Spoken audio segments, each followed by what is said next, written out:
यहाँ पता चलता है कि आदित्य कोई साधारण इंसान नहीं बल्कि दुनिया का सबसे बड़ा हस्तरेखा विशेषज्ञ है। वह सिर्फ हाथ देखकर किसी का भी भूत और भविष्य बता सकता है। लेकिन विडंबना देखिए, सबके भविष्य बताने वाले आदित्य के हाथ में खुद की प्यार की लकीर ही नहीं थी। कहानी की शुरुआत एक अजीब और पागलपन भरे मंजर से होती है।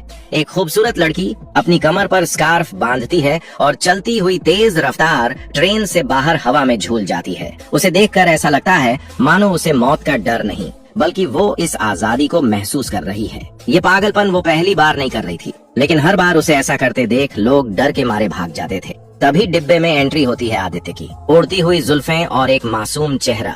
आदित्य की नजर जैसे ही उस लड़की पर पड़ी, उसके कदम वहीं रुक गए। लड़की ने फिर वहीं किया, अपना स्कार्फ निकाला, कमर पर बांधा और दूसरा सिरा आदित्य की ओर फेंककर बाहर हवा में झूल गई। लेकिन इस बार आदित्य डरा नहीं। उसने स्कार्फ को अपने हाथ पर लपेटा और खुद भी ट्रेन के बाहर हवा में झुक गया। दोनों की निगाहें मिली और उस पल झील के पानी में आसमान की परछाई के साथ साथ उन दोनों की मुस्कुराहट भी तैरने लगी। आदित्य उस लड़की के प्यार में पागल हो चुका था। ट्रेन से उतरने के बाद उसने शहर के हर कोने में उसे ढूंढा। किस्मत का खेल देखिए, दोनों एक ही फोटो स्टूडियो जाते, एक ही दीवार पर पेंटिंग बनाते, एक ही रेस्टोरेंट में खाना खाते, पर कभी मिल नहीं पाते। अंत में आदित्य को दीवार पर एक हाथ का निशान मिलता है और उसे यकीन हो जाता है कि वह लड़की यही है। यहाँ पता चलता है कि आदित्य कोई साधारण इंसान नहीं बल्कि दुनिया का सबसे बड़ा हस्तरेखा विशेषज्ञ है। वह सिर्फ हाथ देखकर किसी का भी भूत और भविष्य बता सकता है। लेकिन विडंबना देखिए, सबके भविष्य बताने वाले आदित्य के हाथ में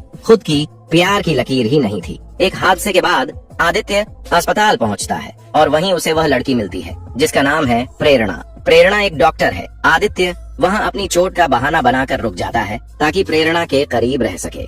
आदित्य की बातों और उसके मजाकिया अंदाज ने धीरे धीरे प्रेरणा के सख्त दिल को पिघला दिया। आदित्य प्रेरणा से कहता है कि कल सुबह 10 बजे उसे प्यार हो जाएगा। प्रेरणा को यकीन नहीं होता क्योंकि उसे दूर जाना था। लेकिन जब वह ट्रेन से उतरती है तो देखती है कि आदित्य 300 किलोमीटर बाइक चलाकर उसके सामने खड़ा है।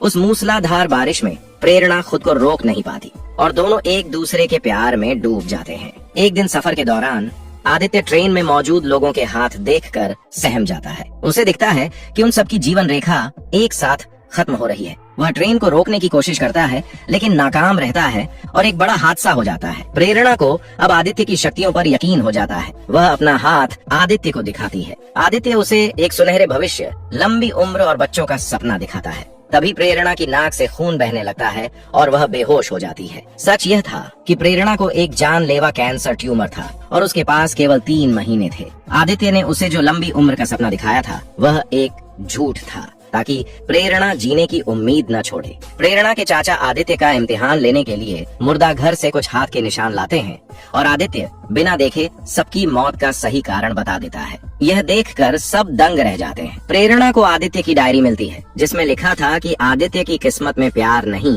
बल्कि मौत है। डायरी में लिखा था कि आदित्य एक समुद्री तूफान में मारा जाएगा। आदित्य प्रेरणा को छोड़कर जाने का फैसला करता है क्योंकि उसे लगता है कि उसके साथ रहने से प्रेरणा की किस्मत बिगड़ सकती है। वह कहता है, मेरी हथेली में प्यार की लकीर नहीं है, इसलिए हमारा कोई भविष्य नहीं। प्रेरणा अपनी जान देने की कोशिश करती है ताकि वह आदित्य की भविष्यवाणी को गलत साबित कर सके। दूसरी तरफ आदित्य एक जहाज पर सवार होता है जो भीषण समुद्री तूफान की चपेट में आ जाता है। जहाज डूबने लगता है, हर तरफ तबाही होती है। मौत के करीब पहुंचकर आदित्य को प्रेरणा की याद आती है। वह ठान लेता है कि वह अपनी किस्मत खुद लिखेगा। मलबे के बीच दबा होने के बावजूद वह अपनी पूरी ताकत लगाकर ऊपर चढ़ता है और मदद के लिए सिग्नल भेजता है। अंत में प्यार की जीत होती है। प्रेरणा का सफल ऑपरेशन होता है और आदित्य मौत के मुंह से वापस लौट आता है। ये कहानी हमें सिखाती है कि भले ही किस्मत सितारों में लिखी हो, लेकिन इंसान की मेहनत और उसका प्यार